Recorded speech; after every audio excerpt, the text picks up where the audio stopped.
All right, we get it rolling on the Krueg Show. Hope everybody's having a great day. It is August the 29th, 2023, 7:05 on the West Coast, 10:05 on the East Coast. Cut down day in the NFL as every team in the league have their roster. Training camp roster goes from 90.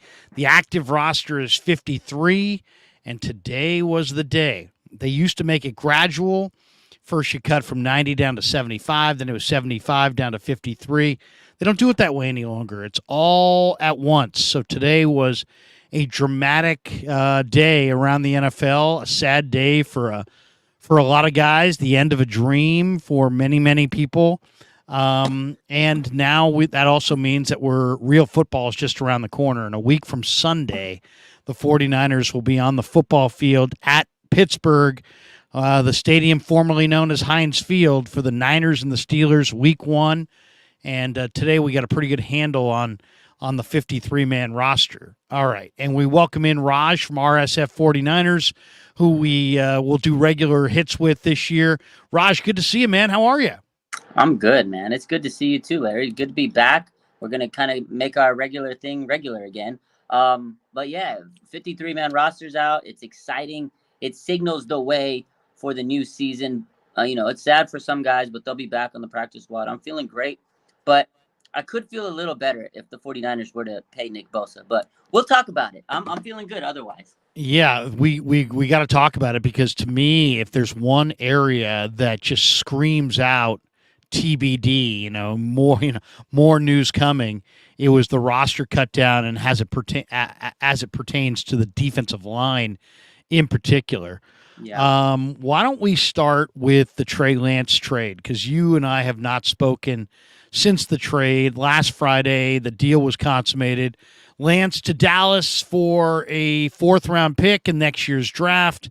We have every reason to believe that Dallas's offer was far and away the highest offer the Niners got, because the talk was around the draft they were getting conditional fifth-round picks. Mike Silver had a quote from some NFL source that said that his value was actually going down from there. But John Lynch made it sound like in the last 24 hours, Jerry Jones jumped in and gave the Niners a fourth-round pick, which, if you're staring at sixth-round conditional picks or fifth-round or sixth-round conditional picks, a straight-up fourth-round pick is probably your best offer. What did you think of the trade, and what did you think of the decision to say goodbye to Trey Lance? 4 starts, 8 games into his 49er career. They invested a ton of money, a ton of draft capital, and into making that selection, and they came up craps. I mean, it just didn't work out. There's no way to hide it at this point. I thought they should just stay the course and stay with Trey and just make him the third-string quarterback and see how the thing went. But, I said it in February when I heard John Lynch saying at the Combine, basically what I heard as, we're going to recommit to Brock Purdy as our number one guy, and we're going to move off of Trey Lance. And that was before Sam Darnold or Brandon Allen even were on their radar. To me, I said it then. I said, this is what they're going to do. And I took so much heat throughout the spring and summer from people just going, you think you know how to read the tea leaves? You don't know how to read shit, and you don't know this, and you don't know that, and you're the worst person covering the Niners, and you don't know anything, and so on and so forth. I didn't know anything. I didn't have a source. I was just going off of what I heard and what I was reading. And, of course, I wound up being right on this one. Raj, what did you think of the deal? Yeah, let's go back to everything. Ultimately, you were right, Larry. You said it. We were on this show many times, and you kept saying you think they're going to trade it. And there was a lot of backlash. And it was because I feel like there was backlash this week when it happened, because everybody wanted Trey to get that chance. But when they already committed to Brock, he came in, he showed the confidence. Kyle committed to him like he hasn't committed in a long time in the offseason. He didn't have the whole speech of, I don't know who's going to be here on Sunday. He didn't have any of those moments. It was Brock's the guy, as long as he's healthy, and, these other guys can compete.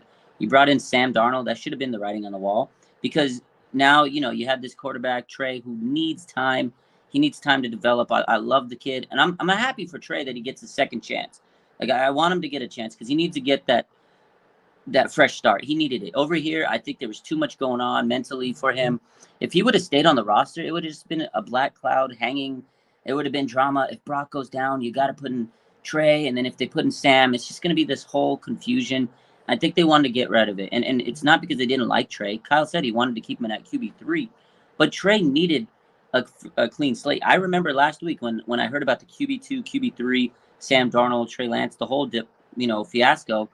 I said it. I said it on my show. I said, listen, if I'm Trey, I go and I ask Kyle, trade me, because it's not going to work with him as QB3. At this point, you've lost the trust of Kyle, maybe the locker room, who knows. They just needed a fresh start from each other. And I actually commended Kyle and John Lynch for sucking it up, tucking their tail in, and they took their L. They held their L. It wasn't their proudest moment. They made a mistake, Larry, and you know that the draft is full of mistakes. It's a gamble. Sometimes you hit, and sometimes you miss, you bust. And this was a big miss, okay? They took a swing for the fences, and it was an absolute miss. Now, there could have been a lot of talent that they drafted over the last 3 years, and I think that's where everybody's upset about. Like, yeah, absolutely.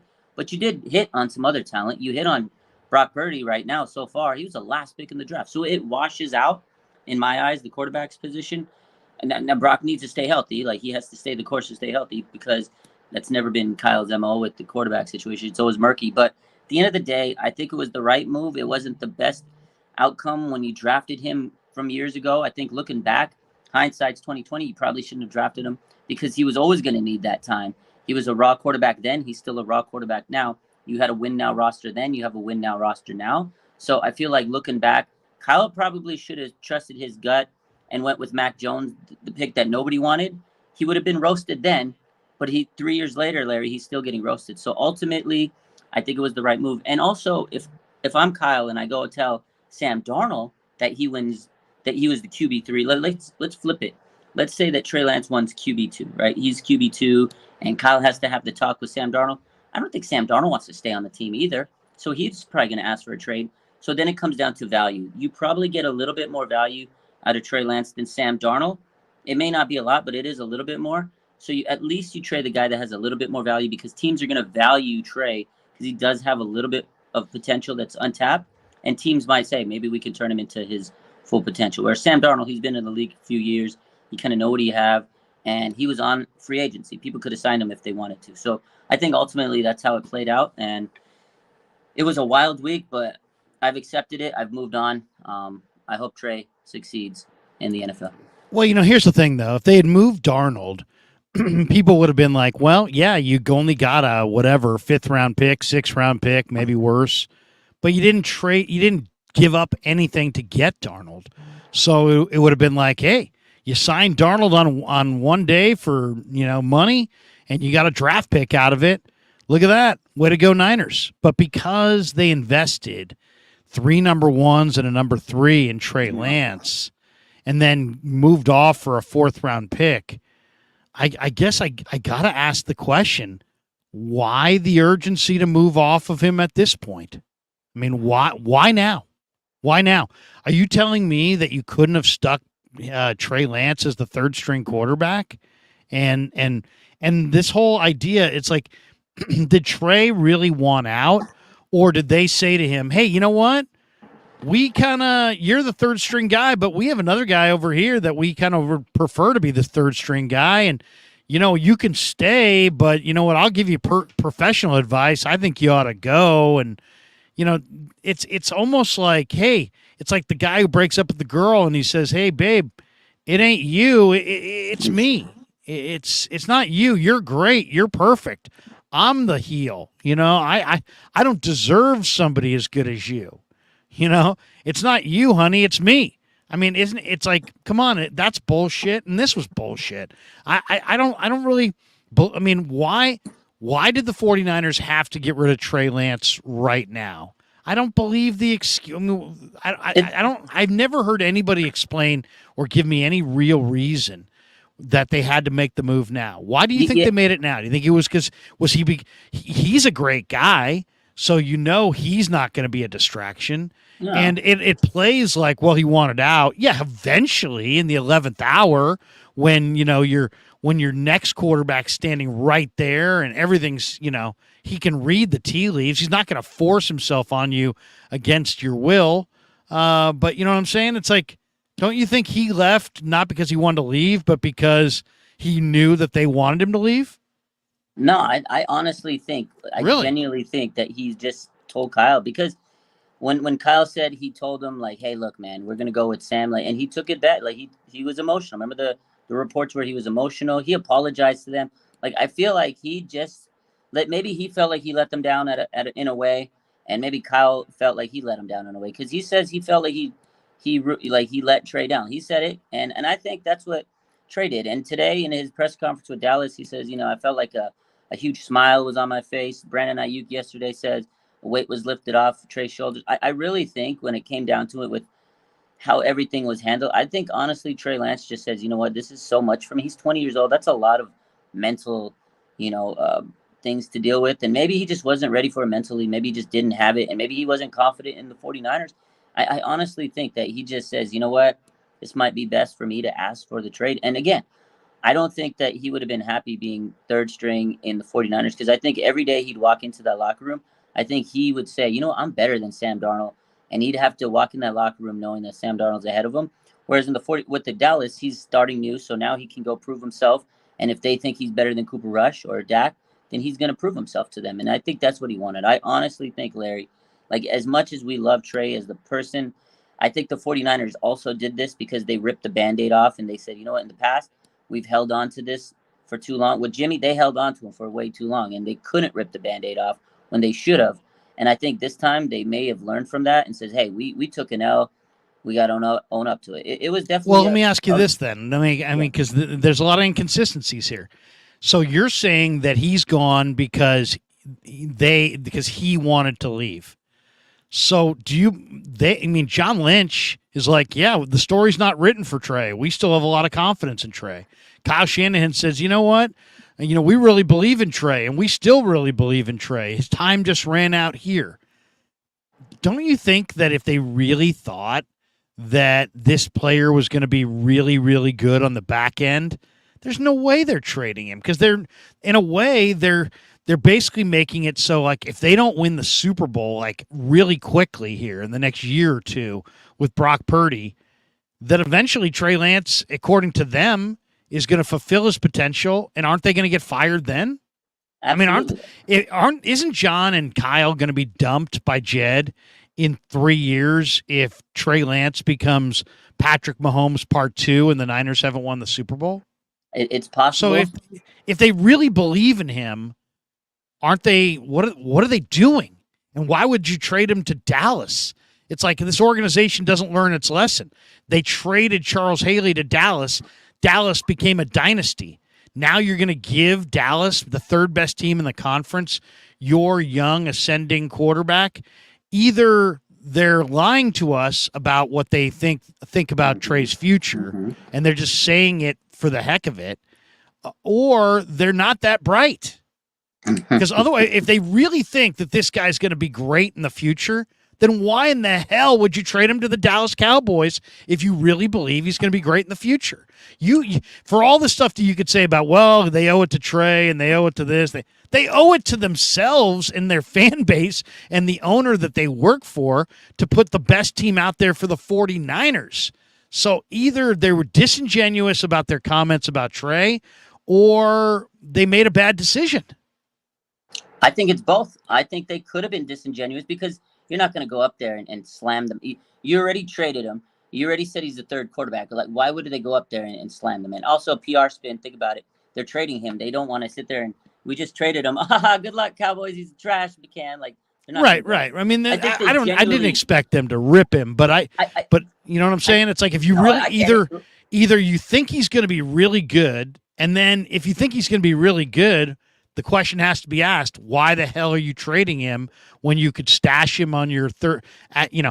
Do you really need Brandon Allen as your third quarterback more than Trey Lance? I mean, let me ask you this. Do you think that Brandon Allen as the third quarterback gives them a better chance to win the Super Bowl? No, I don't. Absolutely.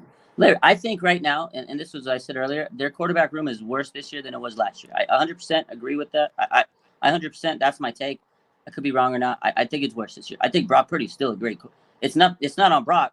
It's the other two quarterbacks. I just think overall QB room is maybe like a B. Last year I had it maybe like a B plus. I think that's kind of where I feel with it right now. But I think they gave up on Trey. I think they didn't have the patience anymore. I think also the injuries, because Kyle hammered down those injuries a lot when he was talking about the situation. He talks about that finger so much, Larry. Like, I think that rookie season, he might have got fed up that year because he took Jimmy, this quarterback that he was, it was kind of his plan C at that point. He couldn't get Kirk Cousins, so you have Jimmy, all right? And then he was injury prone, basically. That's what happened. And he was not the guy he thought could get him over the hump. They got close. What can we do to evolve the offense? You get this young quarterback that has all this potential. Maybe he could evolve the offense. He got hurt in his first year. I think that might have irritated Kyle because you get this guy has no miles on his wheels. He had like very low tread. He had very little reps. And a lot of people said that was the bad thing. He's raw. He needs to develop. I think Kyle saw it and said, oh, this guy has no damage on him. We can put him in low tread. There's no chance he gets hurt. He got hurt. And I think that right there might have irritated him a little bit. Then he got hurt again. And I think at that point he was, all right, we're done. We got this guy, Brock. He knows the system. He's calm. He's not getting hurt. He played through injury. And I really think that they made the decision that says we're not going to wait around for this guy. And I really do think, you know how the media is. If Trey Lance would have been QB3 and Brock has a bad day, someone in that media room is going to say, what do you consider playing Trey Lance? It's going to continue to haunt them. And I think at that point, they might have just said, screw it, we got to take our L and move. And maybe they did say those nice things about Trey because they maybe genuinely at one point felt really compelled to him. That's why they drafted him. I think they liked him as a human. They liked his personality, but I think they realized it just wasn't the guy for them. And I think maybe Kyle didn't ultimately feel like he could be the scheme guy because if you keep Trey on the roster, Larry, and I'm going to challenge you on this because you have Brock Purdy, Sam Darnold, and Brandon Allen. Now, Sam Darnold and Brandon Allen, we don't think they're as dynamic as Trey, right? But they can probably run the same type of offense as Brock Purdy. If you put in Trey, you kind of have to change things a little bit. If he comes in, you're not going to carry an extra offense in your back pocket in case you have to keep Trey. So I think that's kind of where my head is on this whole situation. I think they made the right move. It was a shit move because the draft pick, you wasted all those draft picks down the line, but they're still NFC Championship contender.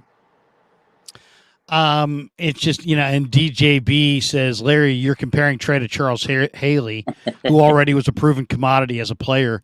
Come on, man. That is a hot take. I'm just saying that you gave Dallas a really good player and he came back and beat you. And, who knows if Trey Lance is going to be a really good player. Maybe he's a bust. To me, if you said, why did they trade him? I think they traded him as much for the discussion around him. I don't think they really, I think they clearly didn't believe in him as a player. That's clear. But I think they still could have kept him as the number 3 quarterback. But the polarizing discussion around him, I think, is something that had gotten so ugly. Yeah. And I think the Niners were listening in. I think they were listening in every day. And they heard how ugly it got, and I think that had you cannot convince me that all of that public back and forth did not. You get people. Brock Purdy should have been celebrated this offseason as this incredible story. Why? Because he ran the freaking table. The guy played incredible football. The guy played better than most rookie quarterbacks have ever played in the history of the league. And instead of greeting that with this overwhelming praise and adulation and enthusiasm for the coming season, half the fan base was like, he's going to fall on his face. It was a one-year wonder. He sucks. And he's got a rag arm and he can't do it. And it's like, what? You just watched that and that's your take?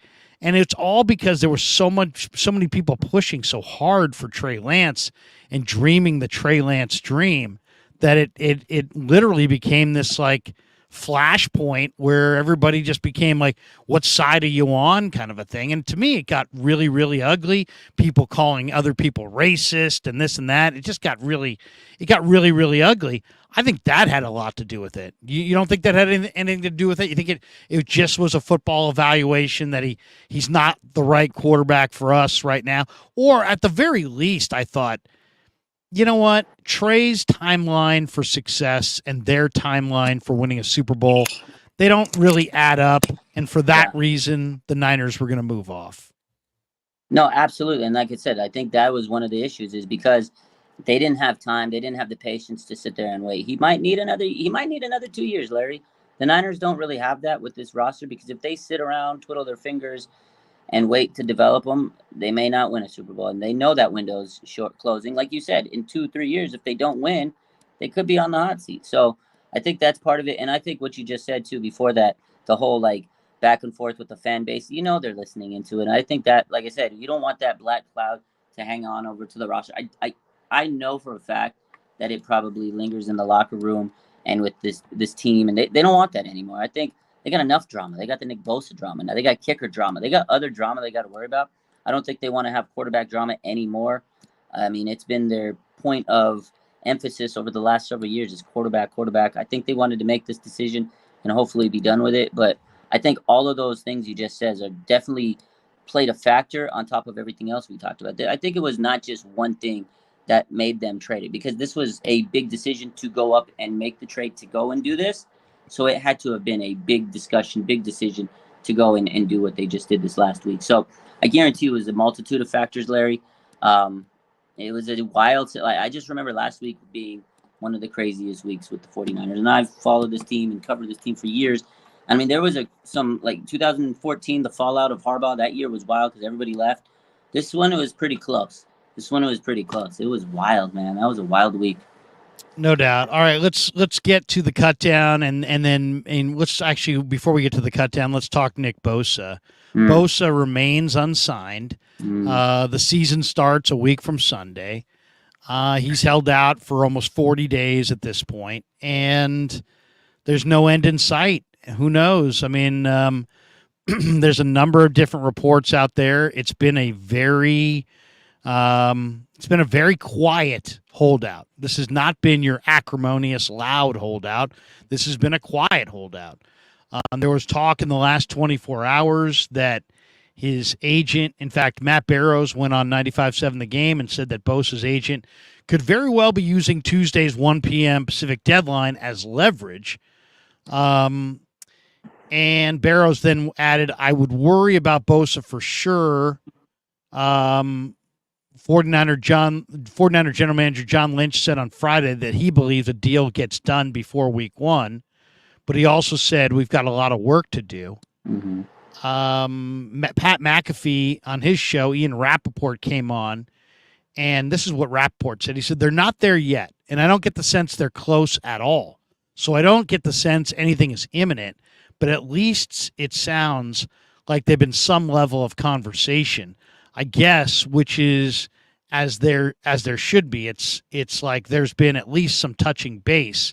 They're not there yet, and I know this probably doesn't make anyone feel better, but there's still a lot of time. I mean, Bosa, I'm sure, keeps himself in unbelievable shape. I don't think he's going to need a lot of acclimation period. So even if he shows up 5 days from now, I'm sure he'll be ready for the season.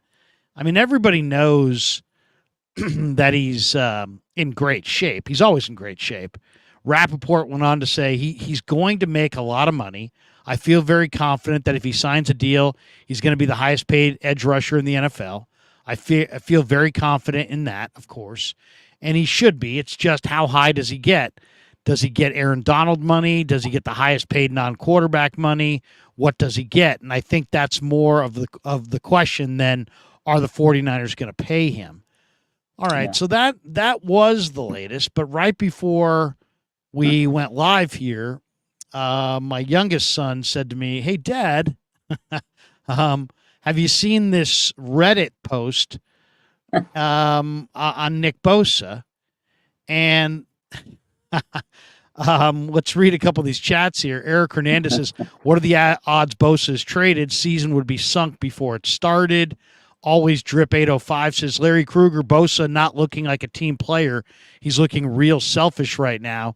Or does he hate California that bad? We've got this one from Frobafet. Any truth to these Bosa to the AFC team trade rumors? Always Drip 805 says, I effed up by buying a Bosa jersey now. Man. So Raj, I have not seen this Reddit report. I just heard it from my youngest son. What can you tell us about this report that's out there? Okay, yeah. So again, I think it's fake news. It's clickbait. It's just people, they're gassing this up because right now everybody knows Nick Bosa's name is trending. So if you make up some story, everybody's going to go with it because you plant seeds of doubt and people, oh, well, maybe it is true. Maybe how do we know it's not true? Maybe what if he does get traded? So then people start coming up with hypotheticals.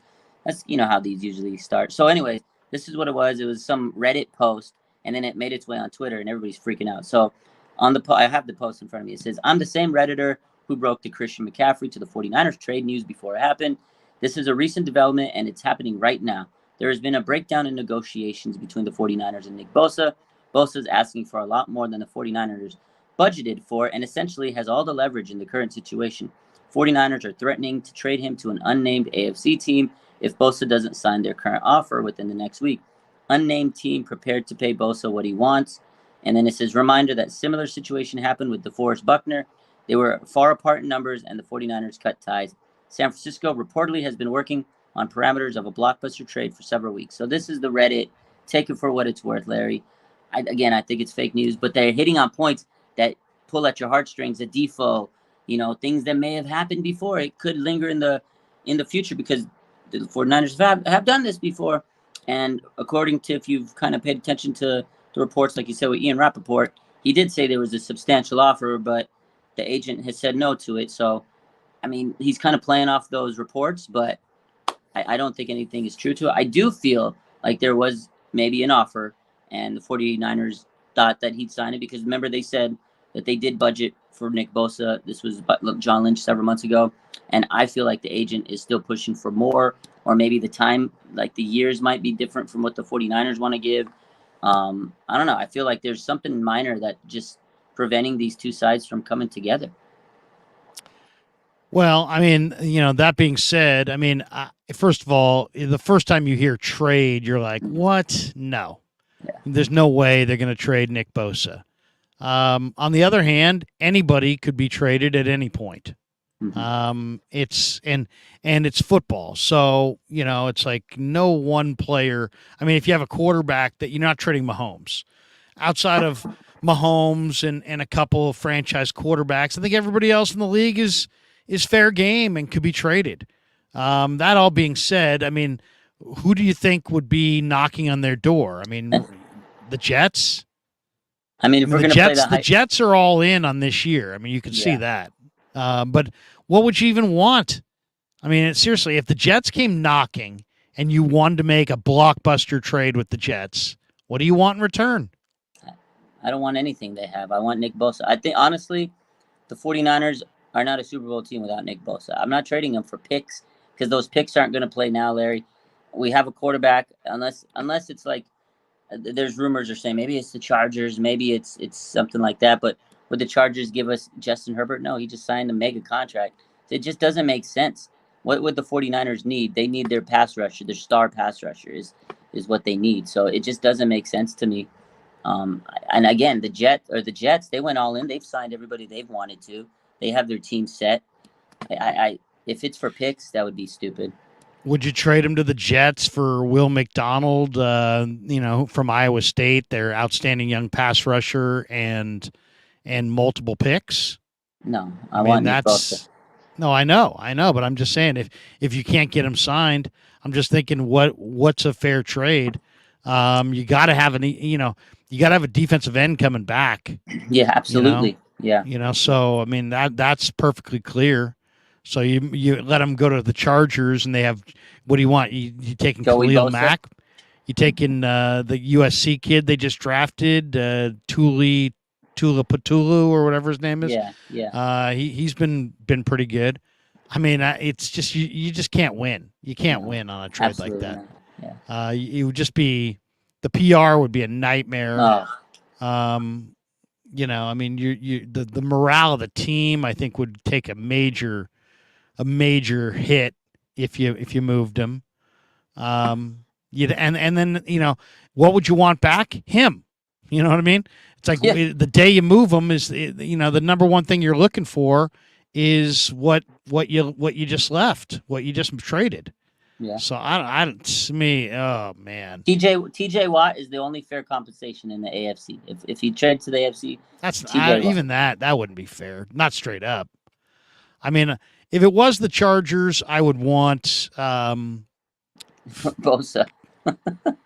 Yeah, no, I mean, I would probably want God, I don't even know. I mean, Derwin James, or I mean, Khalil Mack, multiple number ones. I mean, it's like I don't know.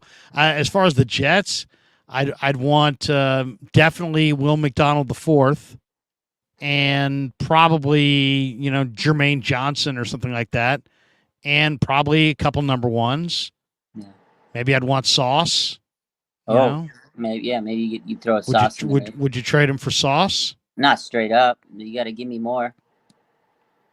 I mean, he's the defensive player of the year. I know. That's what you don't get. The defensive in his player prime, of the year. In the prime of his career.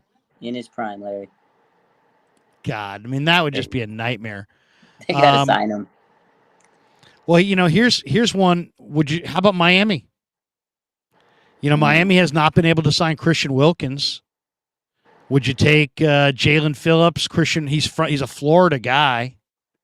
Would you take, the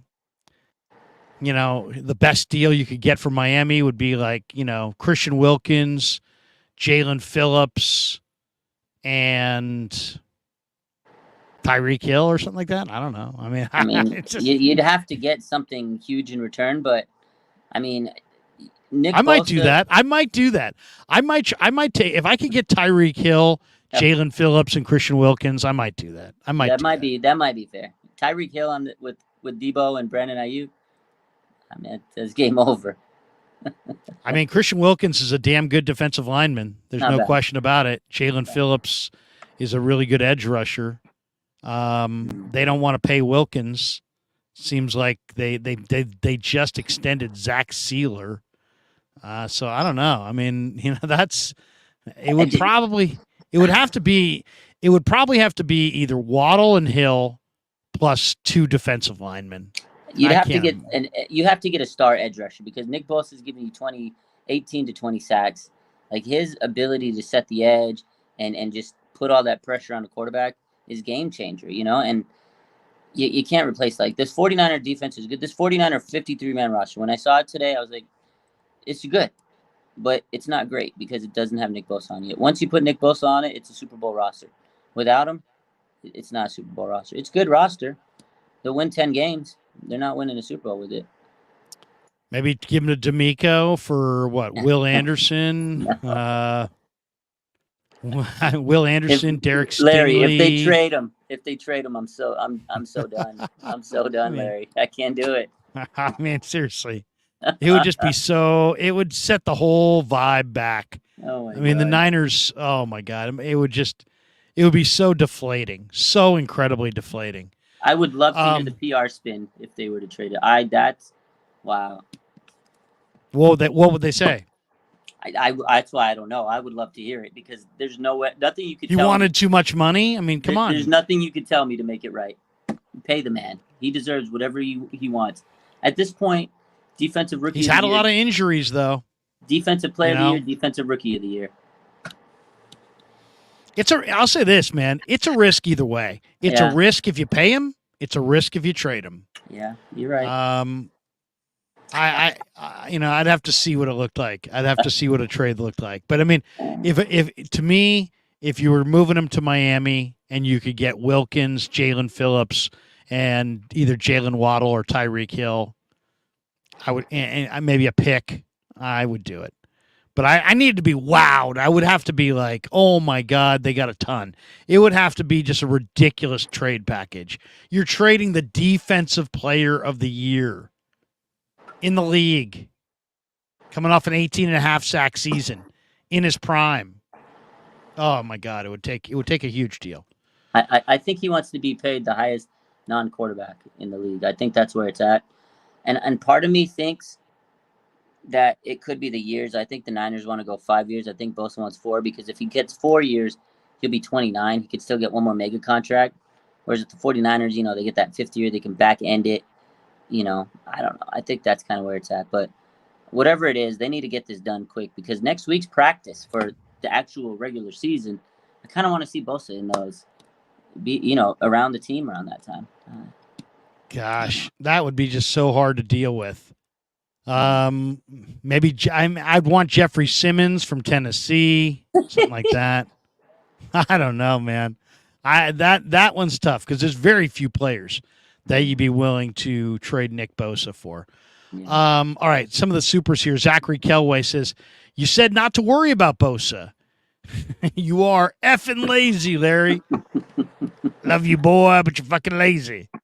Dank says they bring in Hargrave, affect negotiations. You think the Hargrave contract changed the way they're looking at things on Bosa's end? I mean, it's possible depending on if the agent, because from what they told us a couple months ago was they projected money aside. They had it all planned.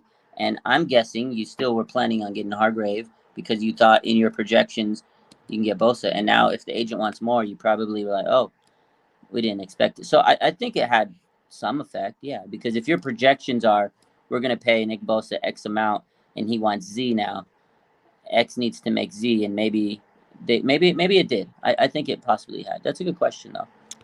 God, man. Hopefully that did not impact things. G Code says when Bosa signs his contract, what will happen to Brandon Ayuk next season? Will he hold out like Bosa? And will the 49ers have enough to sign Ayuk, or will they trade him? Yeah, I mean, the whole reason to have these great players, that you draft is so that you can extend them. Nick Bosa, none of the Niner picks outside of Bosa will get a second. None of their first-round picks are going to get a second contract with the team. If they move him, that would just keep that streak intact. None of these guys are getting a second deal. Jesse Wade said, would Bosa request a trade? In my humble opinion, John and Kyle would lose all credibility with the entire locker room. Yeah. There'd be no coming back from that. I agree. I kind of agree, too. Yeah. I mean, how do you explain it? Yeah, this guy who balled out and played incredible ball, we're not bringing him back because of money. Really? That's crazy. Especially that would if send you paid a lot message. of players. They paid a lot of players, and then they're going to be like, well, I don't want to come here because you're not going to pay me now. I know. There's there might be long-term negative ramifications. Glass half full guy says, as a fan, I don't understand why the Bosa contract has been knocked out in a day. I don't get it. I don't either. I mean, this guy, he's going to get record-setting money unless the ask is just outrageous. Yeah. Is it possible the ask is outrageous? It's likely. Again, because they projected a certain amount. If the agent's going way above what they wanted, then there's going to be a stall until they figure something out. Michael Alanis says, if you haven't learned by now, never pay attention to John and Kyle's words. If Tyreek Hill is an all-pro, Deshaun Watson, all-pro. If they can be traded, so can Nick. Woo. Wow. With all these people wearing the 97 jersey. Oh my God. I got it behind me, Larry. Oh, my God. Look at that. The throwback, 94 throwback. He signed this, man. Roberto Davis says the Niner window is now. Yeah, I mean, that's the issue. That is the issue. It's like there's no deal you can make that's a good deal because they're ready to roll right now. Unbelievable. All right, let's go to the cut down. Today was the cut down day.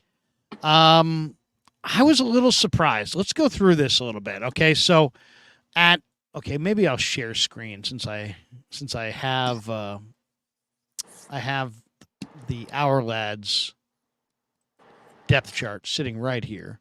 Perfect. And let's do that. Let's share the screen and let people take a look themselves at the wrong button. Here we go. Okay, here we go.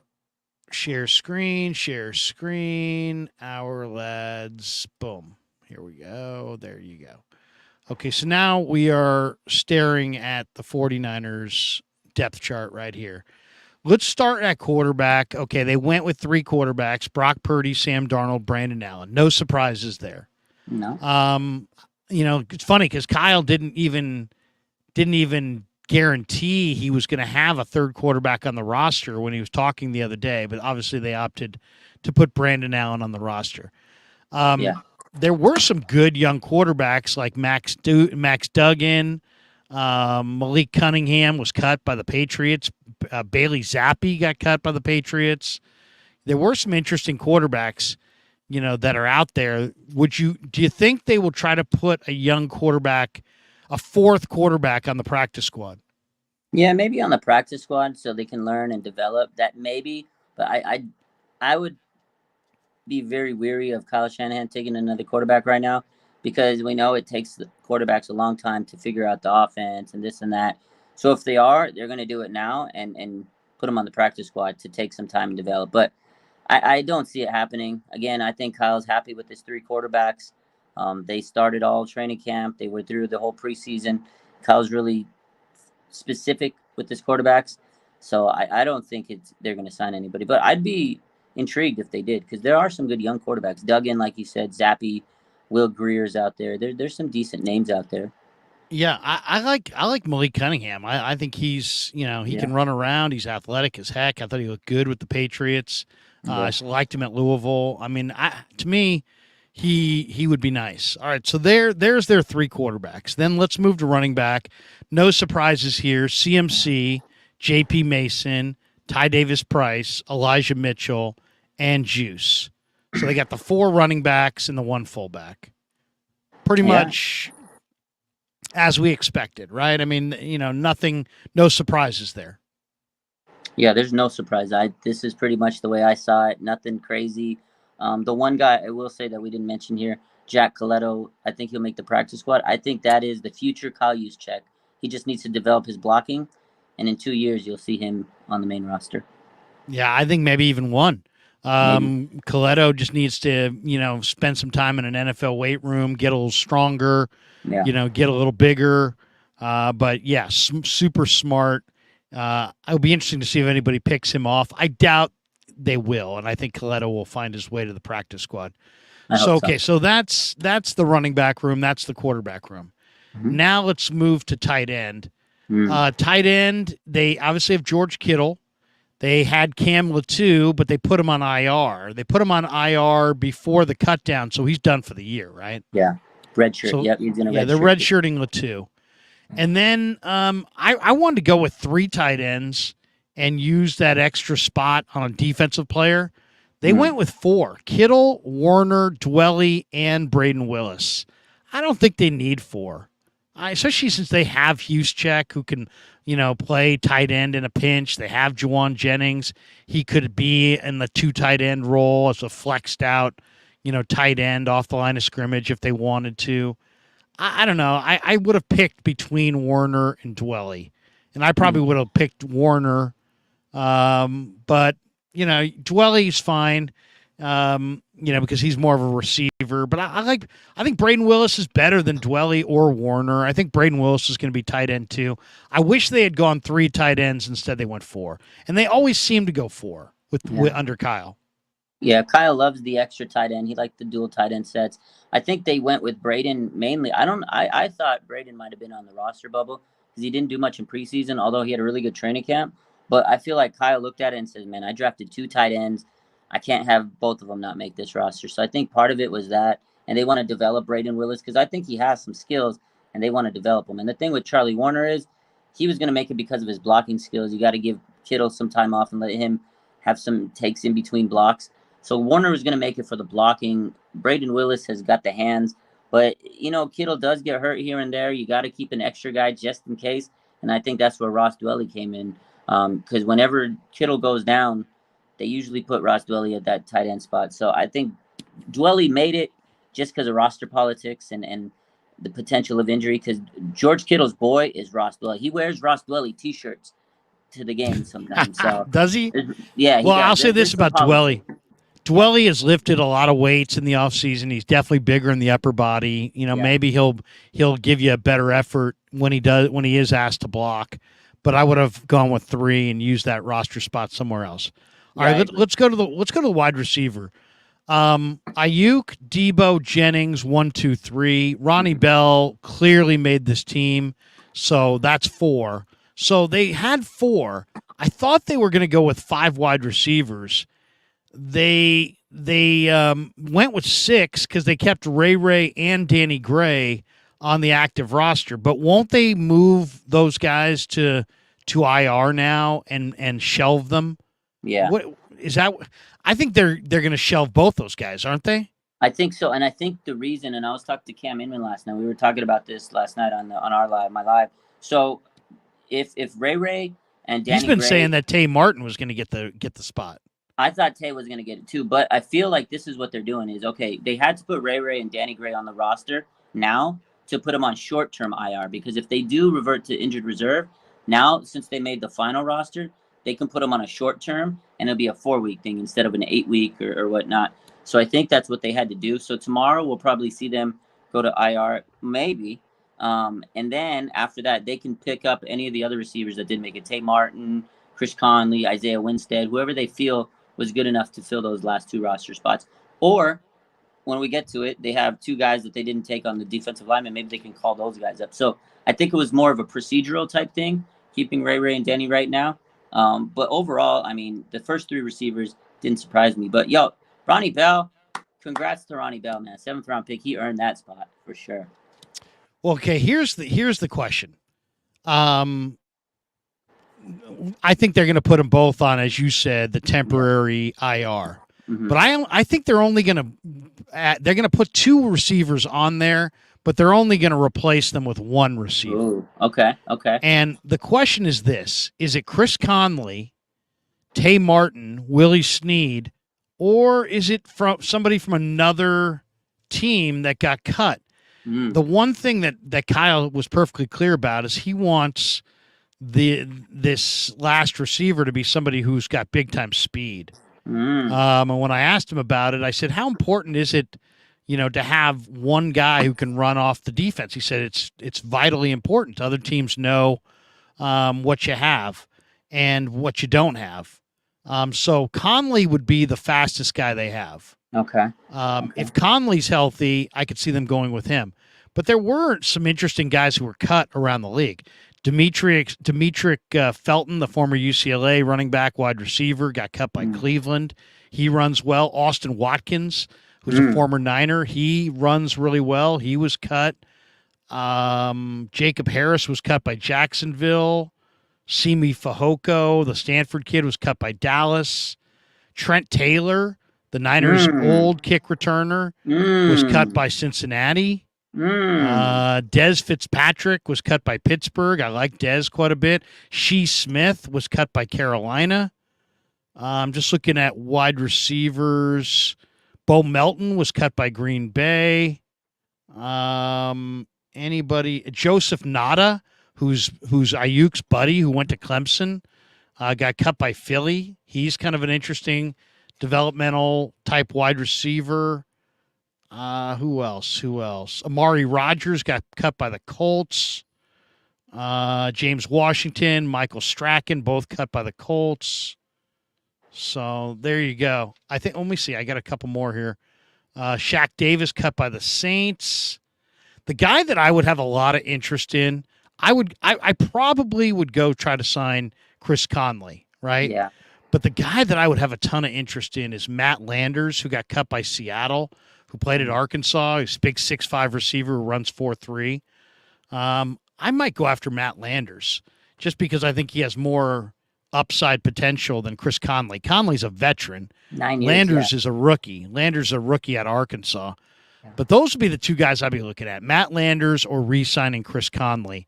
I could see Willie Snead and Tay Martin potentially going back to the practice squad, but I just don't think they're going to add those guys because those guys don't complement what they have. I mean, Jennings is a possession guy. Debo is not a deep speed guy. Ayuk is probably their fastest guy outside of Gray and McLeod, but he's not a deep ball guy. I think they need somebody who runs fast. So I'm going to say Matt Landers out of Seattle's camp from Arkansas, or a re-signing of Chris Conley. I also think it will only be one. I think Conley, the more you say that they might put two guys on, but they might only replace him with one. That's smart. I like Conley, but he did get his shoulder banged up, so you got to take that into consideration. Right. I think the rest of those guys will definitely be practice squad. Like Tay Martin, I like him on practice squad. Isaiah Winstead, Willie Snead, those guys could be called up later in the season if there's someone that's banged up. One guy you mentioned that I could see them maybe bringing to the Niners, who was on the Niners before, Trent Taylor, because they kind of need a return man. What do you think of him? I mean, he didn't really work out because of the injuries initially, but him and, again, politics, if we want to talk about roster politics, he's only a George Kittle call away from making this roster, Larry. Quality time. I'm telling you, Trent Taylor, if he calls up George and says, hey, George, can you call up Kyle today? Get him back on this roster? I could see it happening. And he can play He's a reliable return man. You know that. But I kind of like Ronnie Bell. They did cut Jameson, so maybe they want a return guy. Maybe. Yeah, I was surprised with the Jameson cut. Yeah, I was too. But I mean, to me, you need a vertical threat. So to me, it's Landers or Conley. I agree. Okay, let's move to the offensive line. The starting five: Trent Williams, Aaron Banks, Jake Brendel, Spencer Burford, Colton McKivitz. I like the starting five. I know there's a lot of people that don't. I really thought they would go with like 7 or 8 offensive linemen. I thought they would go with Feliciano and Ilm Manning and then trade for a tackle. But at least for the moment, they went Feliciano, Nick Zakelj, Jalen Moore, and Matt Pryor. Instead of going with 7, they went with 9. Yeah. That to me seems like a lot of guys right there. Yeah, but I think they want depth because you never know what's going to happen injury-wise. Trent Williams, you got to hope and pray he stays healthy. And Colton McKivitz, I think he's still an X factor. He's still a wild card. Like, you don't know 100% if Colton McKivitz is going to be the guy, because right now he's the starter. He's penciled in as the starter. There's a lot of pressure on Colton. If he fails, I don't think they'd hesitate to pull him for Matt Pryor or Jalen Moore. Although I figured Jalen was going to make the roster when last week, on that final preseason game, Jalen was sticking in for Trent Williams, who didn't play. And he played well. Either Jalen Moore and Pryor both had their best preseason game against the Chargers. They did. So they probably won that spot on that game. I wasn't a big fan of Jalen Moore, but hey, he played good. And, we need the depth because you never know what's going to happen. I will say I was surprised Nick Zakelj, but I mean, he had a bad first preseason game against the Raiders, but I think he improved after that. Yeah, they like his makeup. They like his makeup. I was talking to Cam, and he says the reason why they think he kept him is because he's a good listener and he's willing to be coachable. Like he's one of those guys that he'll learn and listen and try to become better. So, and there's a lot to like there too. He's 6'6", he's 318 pounds. He's tough. He's smart. He's best buddies with Purdy. That's it. Yep. He's Purdy's roommate. Yeah. Don't think that didn't factor in. But that's still one. That's one too many linemen in my book. They should have picked between Matt Pryor and Jalen Moore and put the other one on the practice squad. But obviously, they didn't feel like those guys would make it through to the practice squad. Ilm Manning. I hope they don't lose Ilm Manning because he is a really good prospect down the road, and I could see somebody plucking him. Okay, so that's the offense, and you look at that and you go, okay, well, 3 quarterbacks, 5 running backs, 6 wide receivers currently, which is probably 1 too many, 4 tight ends, which I think is 1 too many, 9 offensive linemen, I think that's 1 too many. So they went with a lot of guys on the offense. Then at kicker, they put Zane Gonzalez on IR before, right? So he's done for the year too. Out. Right? Mm-hmm. I got that right? So he's done for the year. They have Mitch Wishnowsky as their punter. Tabor Pepper is the long snapper. And Jake Moody is on the roster right now. But they also worked out Tristan Vizcaino. Robbie Gould could be a phone call away. Moody's got a quad pull.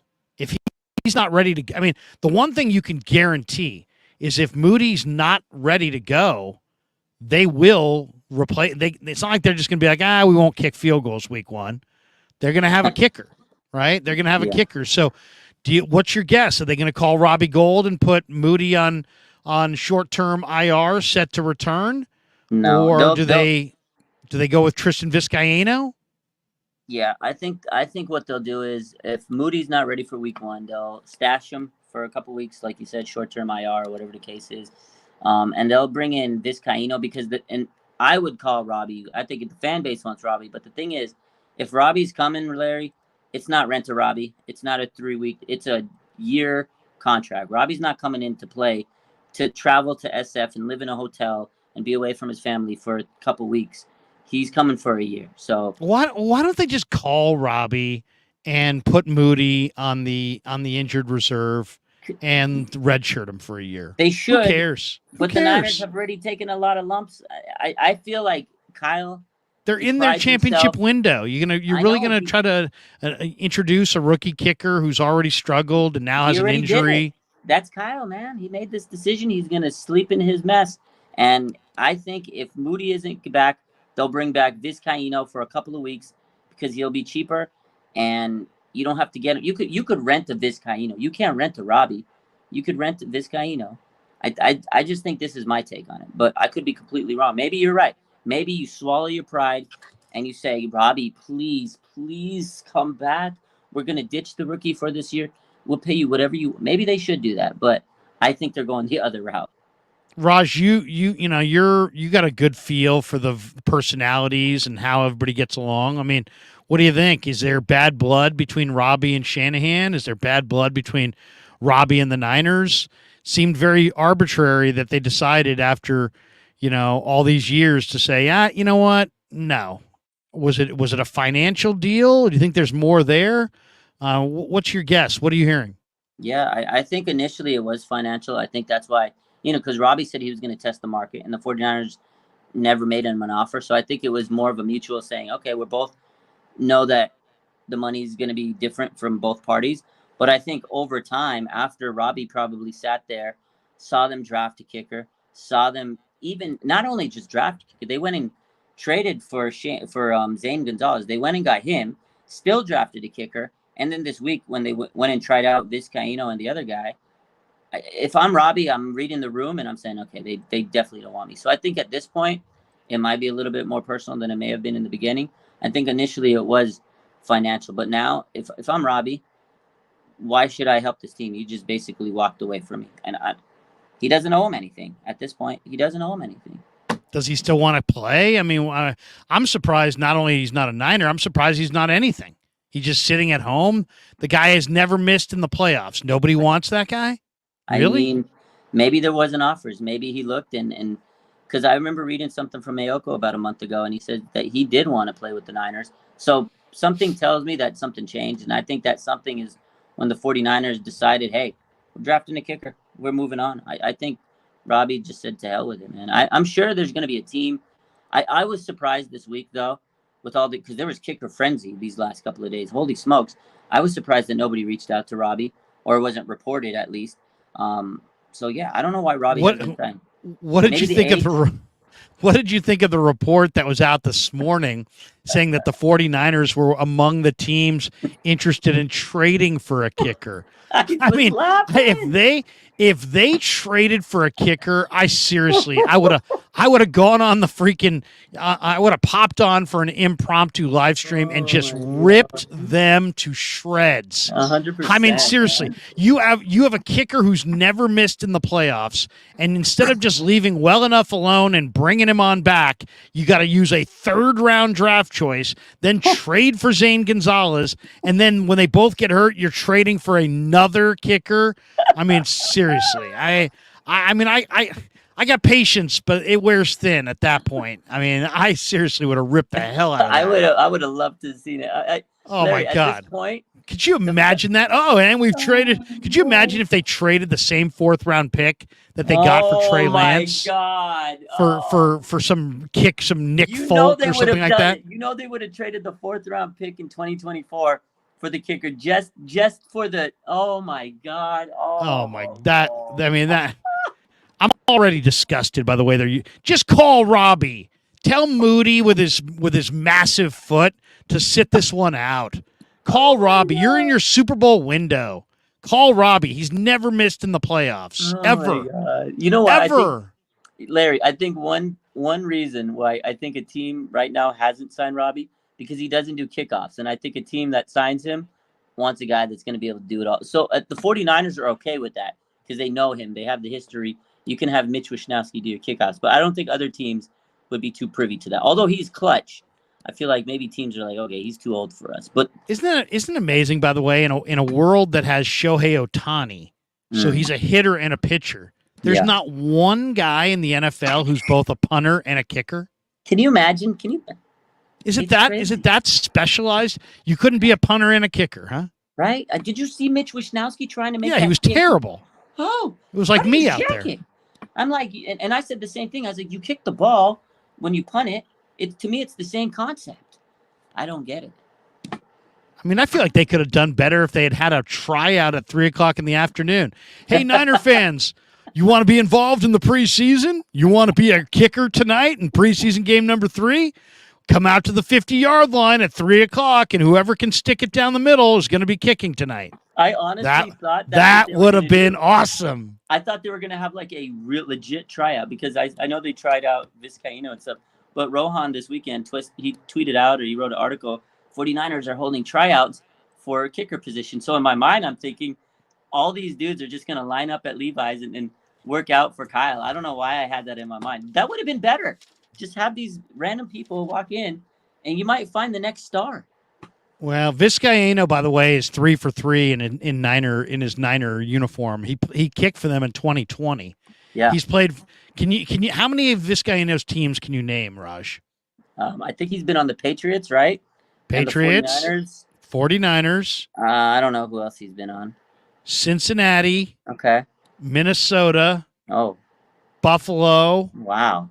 Chargers. Okay, I do remember seeing him on the Arizona. Chargers. Jesus. And Dallas. He's like the Josh Johnson of kickers, Larry. It's like Ty Corbin or something. Jesse Orozco. He's not. And get this. The guy in his career in the NFL, 9 of 10. He's made 9 of 10 kicks, and he's been on all those teams. You could rent this guy. He's like a rent-a-kicker. That's what he is. Yeah. His long is 47 yards, though. The other guy they looked at is a guy named Taylor Russolino, who's XFL. 34. He played at Division III Millsaps College, and he just finished a successful run with the Arlington Renegades of the XFL. So there you go. Oh he kicked with the Alouettes in the Canadian League. He's got one kick in the NFL. He missed it with Denver. Oh, no. So no. If it comes down to it, give me Vizcaíno. If they're going to choose between those guys, Larry, instead of the faithful that should have tried out, that should have been allowed to try out, I'm going Vizcaíno. Vizcaíno, come on down. Better not miss at Heinz Field week 1. And I know it's not Heinz Field. Somebody else is like, it's not Heinz Field. It's Accenture State. I don't care. Oh, I thought it was Heinz. I don't care. I thought it was Heinz. No, it used to be Heinz. Oh. It's no longer Heinz. Tough. Got a little too pricey for the ketchup. Yeah. Okay, let's jump to the defense as far as the roster. They went 6 linebackers. Oh, Fred Warner, Dre Greenlaw, Oren Burks, Demetrius Flanagan Fowles, D. Winters, Jalen Graham. My man, Marcelino, McCrary Ball is on the outside looking in, Raj. What's the deal there? I mean, Marcelino, I hope doesn't get plucked. He had an incredible camp, man. Yeah. Every time I looked up, he was making plays. I know.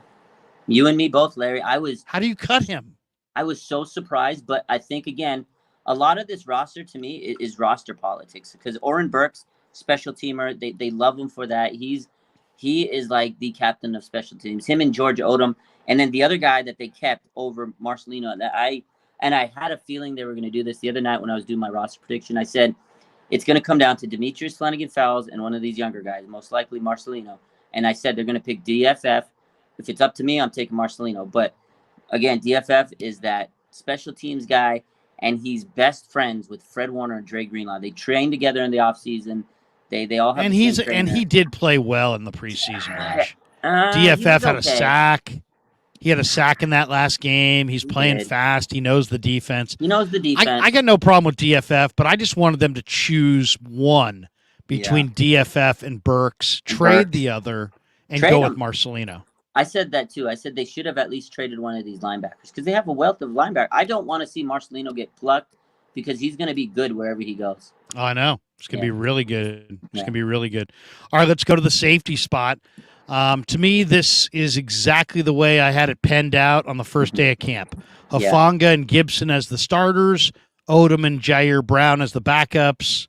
Taylor Hawkins had a great camp, but he broke his hand. Yeah. So he's on IR. Otherwise, he could have made a run here. But Odom's awesome on special teams. Great guy. Yeah. Jair Brown is looks like the future. Gibson is your starting strong free safety, and he really knows how to play that deep middle. He's got great hands for the pick. Hufanga is your star back there. That was pretty much a no-brainer. And they didn't go 5. They went with 4. Yeah. Honestly, this was probably the easiest layup of all the positions. I had the same thing. I said this is going to be the safeties from day one. I didn't have any other I didn't have nothing else to say. Safety was easy money, yeah. Let's jump to corner. They went with 5. I would have gone with 6. I would have taken a roster spot from somewhere else and gone with 6, and I would have had Deshaun Jameson. But they went Mooney Ward, Demo Lenore, Isaiah Oliver, Ambry Thomas, Samuel Womack. I'll say this. I like the 5 guys they have, but I wanted Deshaun Jameson, and I don't think Jameson's going to make it to the practice squad. I'd almost guarantee that somebody's going to pick him up. He's just – when you can play corner in the NFL, word gets out, and I just think word's going to get out. Maybe I'm wrong. Maybe he'll slide through to the practice squad. He was undrafted. But to me, I definitely wanted Deshaun Jameson, and I definitely wanted Quantrez Knight over. I would have gone instead of going with 5, I would have gone with 6, and I would have gone with Jameson and Quantrez, and I would have cut Isaiah Oliver. But Oliver was one of their big free agent signings, and I just think that the biggest mistake they made in this offseason was not re-signing Jimmy Ward. I agree. Jimmy Ward is so much better than Isaiah Oliver. He's more physical. He's a better cover guy, I think. He's a better hitter. He's more versatile.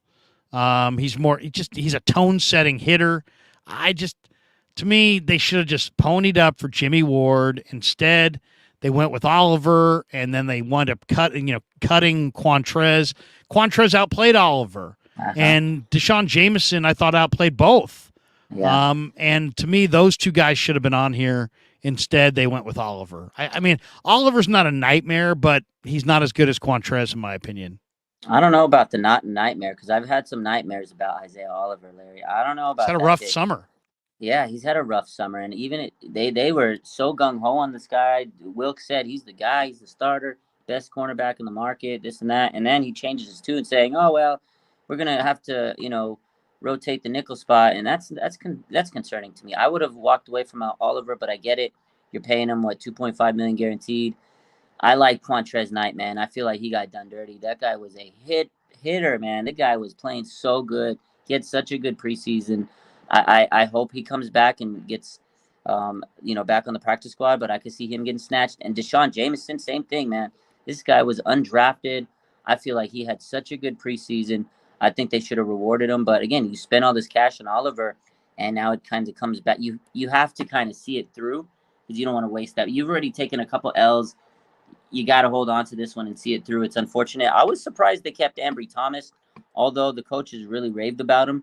I really was surprised to see Ambry Thomas to make it on this roster. I hope he does well. I hope he can reach his potential.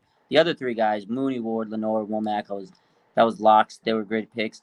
I agree with you on the Jimmy Ward. I wish they would have kept him, but he didn't want to play nickel. He didn't want to. He wanted the safety money.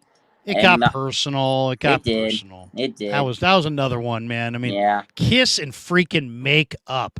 That guy's a tone-setting player, man. He was one of the best players on the whole damn team, and they let him walk away for nothing. And he was a captain. He was a captain. He was a captain. Not only that, I mean, football's a rough sport. You got to have some guys who, I mean, I personally, if you said to me, how did the Niners beat Dallas? They beat Dallas because Jimmy Ward took out Tony Pollard. Yeah. If Jimmy Ward doesn't take out Tony Pollard, Dallas may have won that game. Absolutely. I mean, to me, they lacked respect for Jimmy Ward. I mean, Jimmy Ward they should have respected what he was and what he brought and his place in that locker room, and they didn't. And now they've got a far softer player in Oliver. And Oliver's tall, so what? He's not physical. He doesn't hit. He's not a great cover guy. To me, he's I've heard Wilkes describe. He can defend the bigger slot receivers.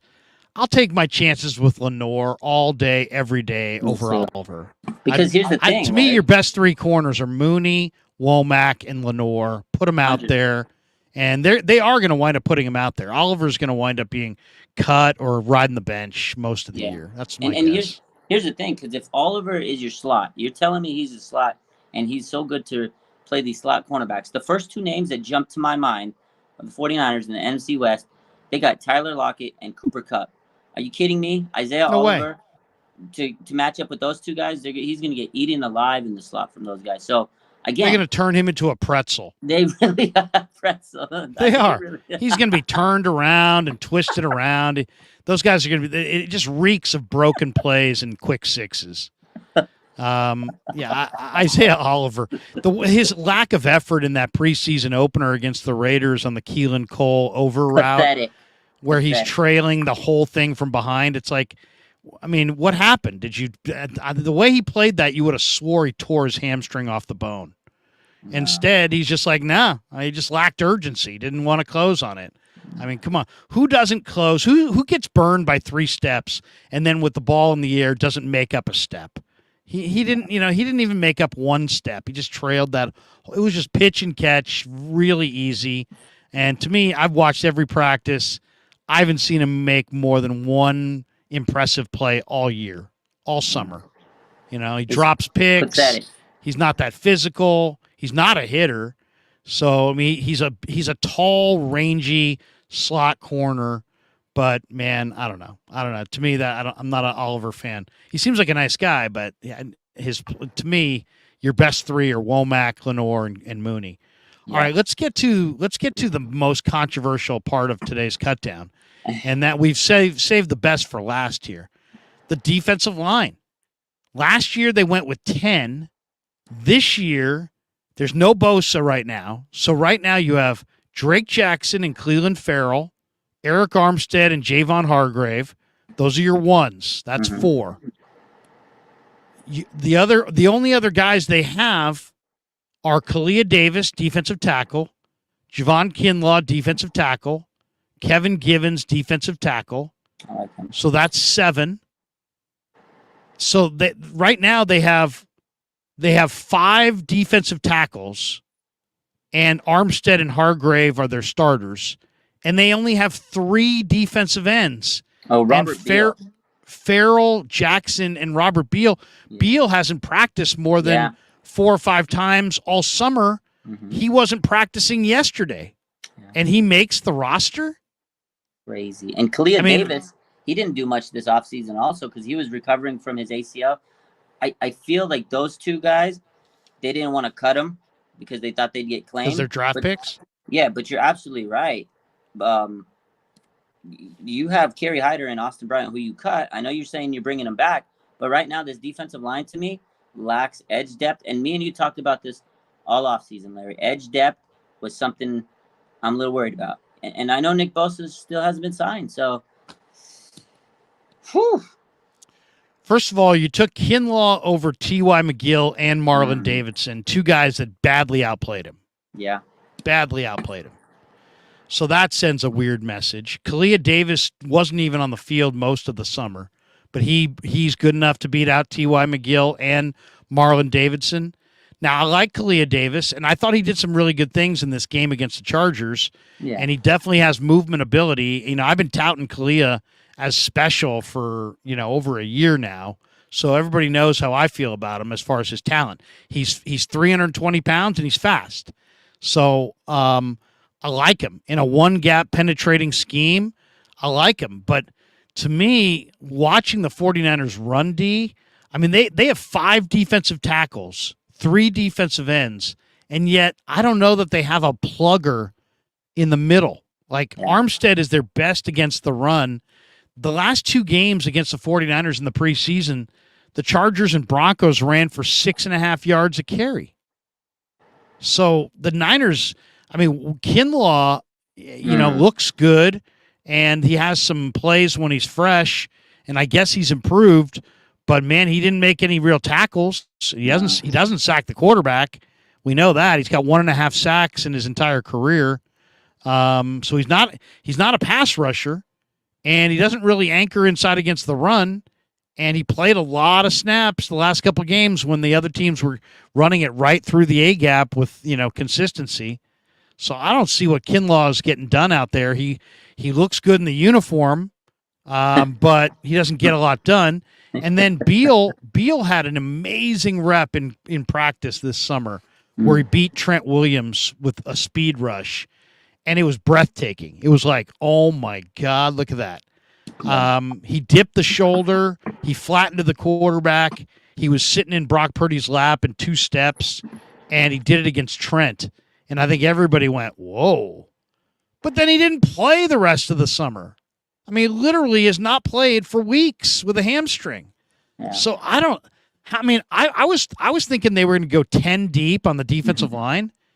They're 8 deep with Robert Beal being one of the 8, right? Yeah. And I don't think he'll even play if he suits up, because you're right. He hasn't even done much. So they're Kinlaw, 7 deep on the defensive line, and they like to play their defensive line in a rotation. Yeah. So, I mean, I got to think that a couple of these spots where guys are hurt, Danny Gray and Ray McLeod. Who's the other guy that we said has an injury? Oren Burks has one. Oren Burks is hurt. Yeah. Some of these guys have to be replaced immediately with defensive linemen and specifically defensive ends. Now, I did look at the list. I went through everybody's list today. Every player in the entire league that was cut. Okay. And the one thing I did find was there is a phenomenal group of defensive ends out there. I'm not sure, how much college ball you watch or this or that, but let me see if I can call this up for people. I tweeted this out, a list of the defensive ends that are available. And there's a lot of them. I mean, there really are a lot of good defensive ends. They're kind of in a fortunate spot. Here we go. Here it is. Let me share. Let me stop sharing on this one. Oh, I see it. And let me share over here. Okay, here we go. Chase Winovich. Ooh. So now we're staring at my tweet here. And basically, I said the 49ers could use better defensive end depth. There are several viable defensive ends that are suddenly free. Jose Ramirez, who was a rookie this year out of Eastern Michigan, he had 12 sacks this last year. Big time. He's a little on the small side, about 245, but that guy can get the edge. There's Ali Gay, who played at LSU. Chase Winovich, who had played with the Patriots. D'Amico just cut him in Houston. Trevis Gibson, who's interesting, kind of a bigger-bodied guy, more like 275. Played for the Bears this last year. I think he had 8 or 9 sacks last year. No. Teron Jackson, my buddy Rick Mueller, who was the recruiting coordinator, recruited Teron to Coastal Carolina. He's been kind of just caught up in a numbers game in Philly, but Teron Jackson can rush the quarterback. Yeah. Gunter is a pretty damn good pass rusher as well. The 2 guys from Dallas here, Tyrus Wheat and Ben Banagu, I looked at everybody's depth chart this summer. Dallas had the best defensive ends I mean, they have Parsons and Dorrance Armstrong and Sam Williams and Dante Fowler, and they had Junior Fehoko. They cut Ben Benagu and Tyrus Wheat. Both those guys are better than what the Niners have.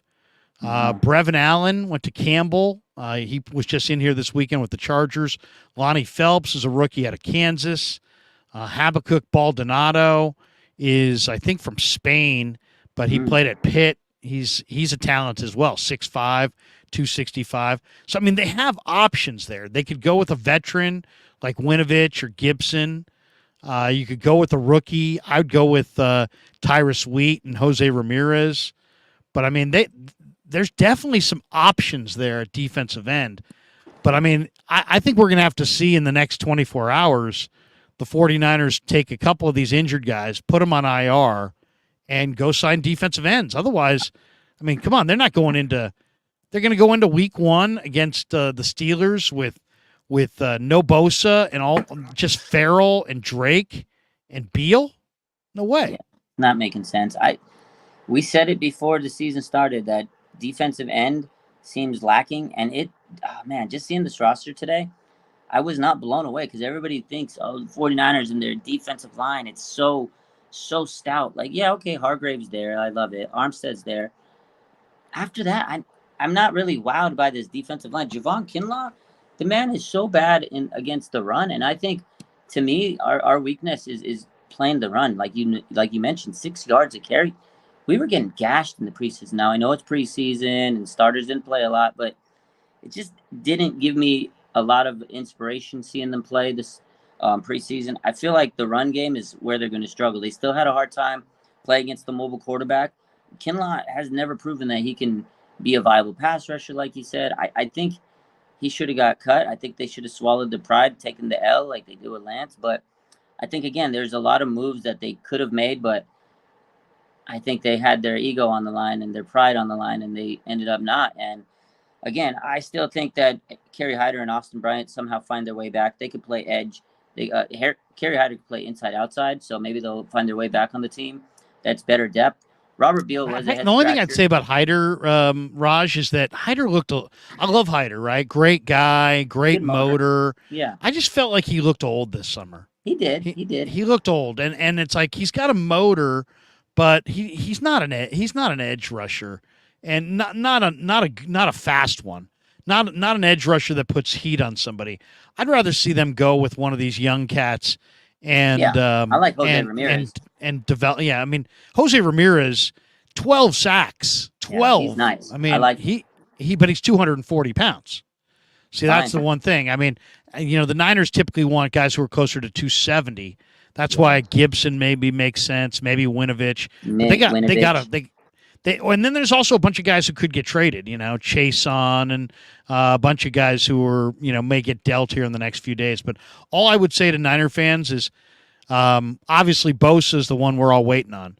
But even if they get Bosa, they've got to somehow figure out which defensive end they're going to try to poach, because they need another defensive end. And maybe you're right. Maybe it's Austin Bryant. Maybe they'll just get Austin Bryant. They'll call him off the practice squad. Who knows? Maybe they made handshake deals with some of these guys to say, hey, we'll put you on the practice squad, but how about this just for 24 hours, and then we'll bring you up. Because I think Bryant, I thought, looked good at times this summer. He did when he was healthy, but the problem with Bryant is he's always had a history of injury, so he's kind of up and down. And I agree with you on this, Larry, though. Even if they get Bosa signed back and all that stuff, which I'm sure they will, after him, I don't think they have enough in the edge department. I don't think Drake Jackson and Clelin Ferrell are enough. And also, too, this is more fuel for Nick Bosa and his agent. When you look at this final roster, they're going to look at this and say, your roster's a joke without me. Like, this is just more fuel for them. Yeah, exactly. You sure you don't want my guy? You guys have donkeys. Without my guy, you're going nowhere. I mean, seriously. I mean, I love Drake. Drake's tremendous, but Beal is a prospect. He's raw. He didn't play all the time at Georgia. He's a prospect. Farrell has 10 sacks in 4 seasons. He doesn't have the speed to get to the edge. Last year you had Bosa, Drake, Amenahue, Willis, Ebukam. Yeah. You had them all, and you needed them all. And now you don't have anything close to that. So my question to you, the next 24 hours is going to be really interesting because I asked Chris Kocurek a couple weeks ago face to face. I said, Chris, your D line's different this year than last year. Last year you had all this depth. This year you got maybe the best ones in the entire league. Are you going to play your ones more this year? He's like, no, I'm not. I'm going to play a rotation. Wow. I'm like, okay, well, you know what? Some of these guys better step it up and start looking pretty good. For a couple days, Taco looked pretty good, but then he's IR. Then they brought in Dalen Hayes, never looked good. Brought in Breland Speaks, never looked good. They need reinforcements badly on the defensive end spot. They do. My question to you is the lack of them going after another edge, veteran edge or whatever the case is. Are they that much, or do they think that Javon Hargrave is going to make that much of an impact on the line, and the fact that he's gonna be an extra pass rusher? Like, let's be honest, because Javon Hargrave is going to rush up the middle. He's going to clog lanes. He's going to take some double teams that should free up Bosa and whoever else is there. Are they so sold on how much impact Hargrave is going to have that it made him not go out to get another edge rusher? You think that's the case? I don't know. I know they have a lot of belief that Chris can turn, water into wine, so to speak. Yes. When it comes to, nobody was clamoring for Arden Key. Look, now Arden Key got paid. Nobody was saying great things about Ebukam. No, Ebukam got paid. He does an amazing job with these guys that are kind of borderline and gets the most out of them. And there were a lot. I saw a list the other day of defensive ends that might be available. Carl Lawson of the Jets, Dietrich Wise of the Patriots, Chase Young from Washington, Rashawn Gary from Green Bay, Jerry Hughes from Houston, Clavon Chason from Jacksonville, Romeo Okwara from Detroit, Yatir Gross-Matos from Carolina, Shaq Barrett from Tampa. And then I just listed a bunch of guys that were cut that are all pretty damn good.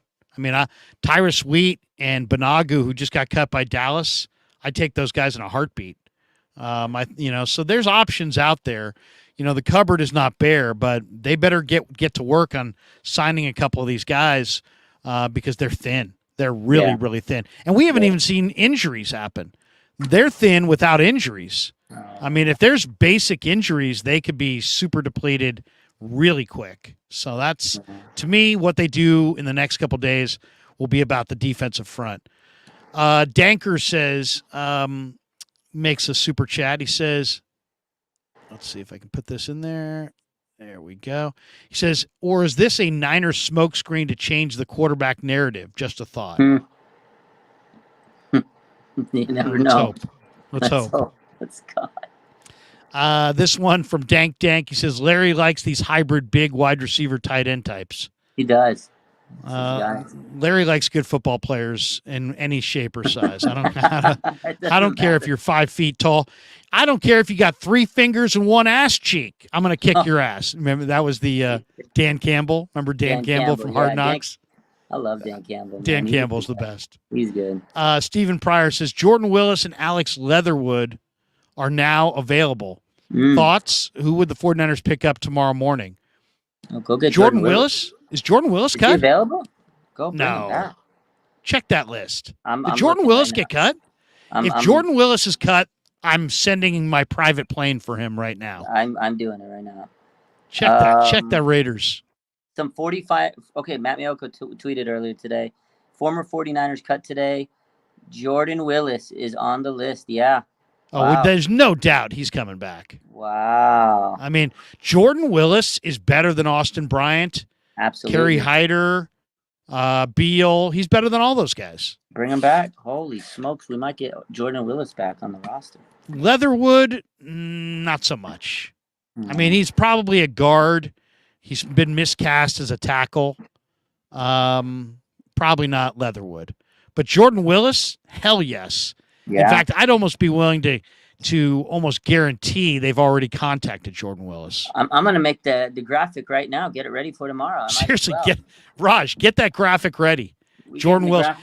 At the end of the year, I went into the locker room and I was doing some interviews during the playoffs, and I was over by Drake Jackson's locker. His locker's next to Demo, and I was asking Drake. I'm like, Drake, who is the most underrated player on the team this year? And he's like, I don't know. And he starts looking around the room, and Demo comes over and he hears the question. And he's got a great personality, right? So Demo's trying to screw with the interview. He's like, just say it, man. Just say it. And he's like, who are you thinking of? And he's like, just say it. Say it. And then Demo leans in. He goes, Jordan Willis. and then Drake goes, yeah, Jordan Willis. Maybe Jordan Willis. Jordan Willis is a really quiet guy in the room. He doesn't talk a whole lot. But, man, he's impressive. He's a good pass rusher, man. He's 265, 270 pounds. He runs fast. He's got great upper body strength. He's got a few moves. He's pretty relentless. I love me some Jordan Willis. He's a special teamer. He's good. He's versatile also. I like the guy. Yeah, Jordan Willis. Way to go, Stephen Pryor. Now I'm in a better mood. Yeah, Dank says, Larry, you get it. Thank you, Dank. Yeah, he gets it. I like the handle, by the way. Dank. Dank. Raj, what else you got cooking this week? As we wind it up here, we're about 90 minutes into our live stream.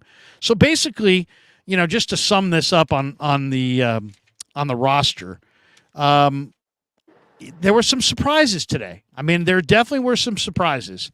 To me, the big surprises were, I guess you could say, wide receiver, that they took 6, but then we expect Danny Gray and Ray to go on IR. Yeah. So I think there's going to wind up being either 4 or 5 to start the year. And then the question is, will they pick up Conley? Will they re-sign Willie Snead? Will they bring back Tay Martin, who I thought had a great camp? I like him, yeah. I think it's going to be Conley because of the speed. I wouldn't have gone 4 tight ends. I would have gone 3. I wouldn't have gone 9 O linemen. I would have gone 8. I wouldn't have gone 8 D linemen. I would have gone 10. I like the 6 backers, though. To me, Marcelino is a major loss if he leaves. Yeah. The safeties are the safeties, and I would have cut Oliver and gone with Deshaun Jameson or Quantrez Knight. Yeah. But overall, I think it's a reasonable cut down. But, man, it really does beg the question of what's coming next at defensive end. It really does, because we know they're not going into Pittsburgh with these defensive ends. They're just not. If they do, it's going to be a long day in Pittsburgh. It's going to be a long day in Pittsburgh, Larry. This is the roster. They got to sign. They got to extend Bosa and Jordan. We got the graphic ready. Jordan Willis ready to go. There you go. Jordan Willis back to the Niners. Back to the Niners. I hope he comes back. Oh, come on. You got to. And he was released because he wasn't a rookie, so they could probably sign him immediately. Oh, that's true. And maybe, I was shocked that they didn't show a greater interest in re-signing him in the offseason, weren't you? I think they had to.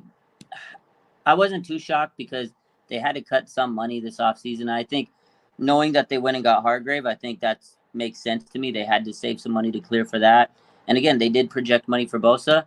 Maybe it wasn't enough, but they did have to cut some ties. And I think he was a loose end that they felt they can get rid of. I think they felt they were going to hit a little bit more on their veteran edge rushers. Like I think they would. I think Clellan Ferrell and Austin Bryant were not the guys that they were going to settle on, but they ended up having to.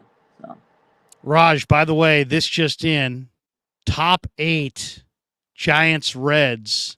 Alex Cobb working on a no-hitter. Oh, I can't say nothing. I hope he. I don't believe in the jinx.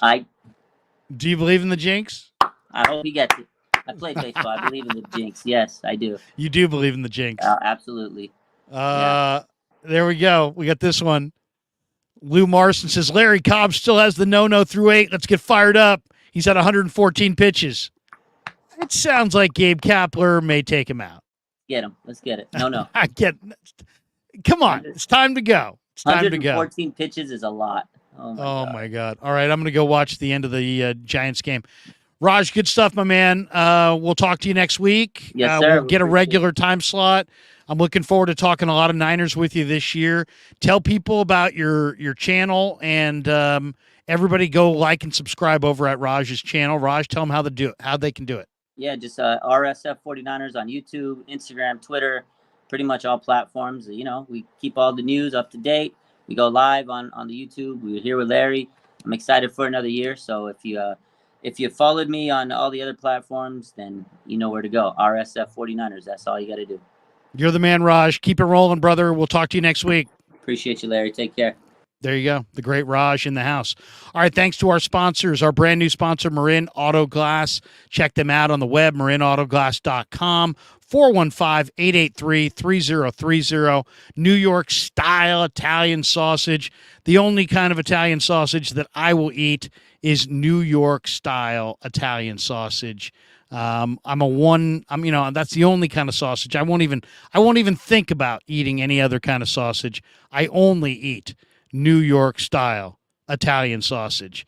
Also, check out our new sponsor, Underdog Fantasy. Click the link in the description and sign up using the promo code Krueg, Krueg, and they'll match your first deposit up to $100. You can't lose. We will be using Underdog Fantasy every single week during the football season to do fantasy tournaments with our listeners. So once again, sign up right now.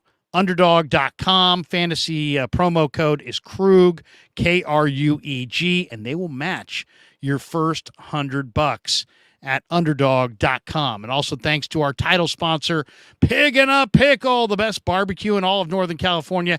2 locations, Emeryville and Corte Madera. They're open 7 days a week in both spots from 11 a.m. till 8 p.m. or until they run out. Here's what their spot in Marin County looks like.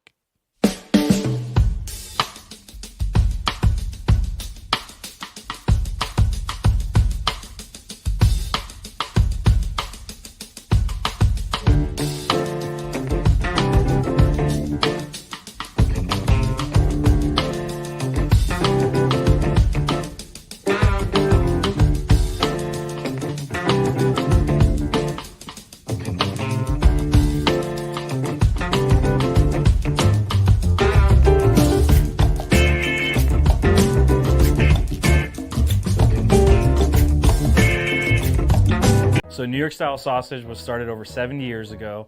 We are the largest producer of fresh Italian sausage on the West Coast. What makes our sausage in New York style is really the recipe came from back east, from New York, from Connecticut.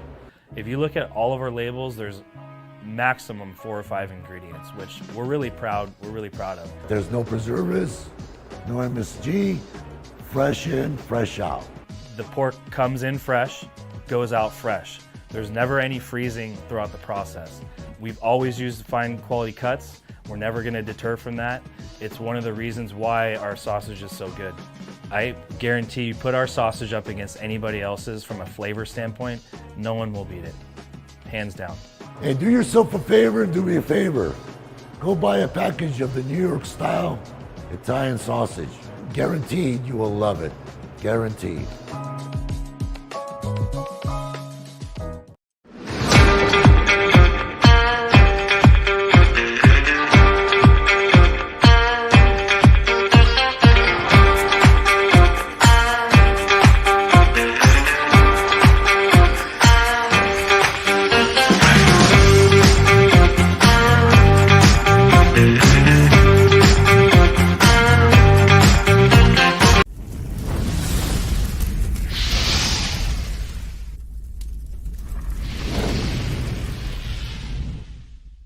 All right, that's going to do it for us tonight. Thanks to Raj for stopping by. Tomorrow on the channel, I'll be on tomorrow on Damon Bruce's channel at 11 a.m. Cam Inman's going to join us tomorrow night. We're hoping right around 7 o'clock. We have our 95-7 The Game fantasy draft tomorrow night at 8. Thursday and Friday, you can catch me on the radio in Morning Drive, sitting in for Bonte and Shasky on 95-7 The Game. And Thursday morning, I believe we're going to have the great Joe Montana in the house on the game. So look for that. Thursday night, Vish and Jesse will stop by on the Krueg Show channel this week for a little breakdown. Friday at 11 a.m. roughly, Jack Hammer will be in the house, and looking forward to that. We'll also be doing stuff with Dave Lombardi later this week. Saturday morning, the coach. Sunday, my son Kevin will join us. We'll do a caller's show, break it all down on Sunday, so we got a lot coming up on the channel. All right, that does it for tonight. Off to watch the ninth inning. Can Alex Cobb finish history against the Cincinnati Reds? We'll find out shortly. Have a great night, everybody. Yeah, never met a man I've been scared of. Careful, you won't get exactly what you asked for.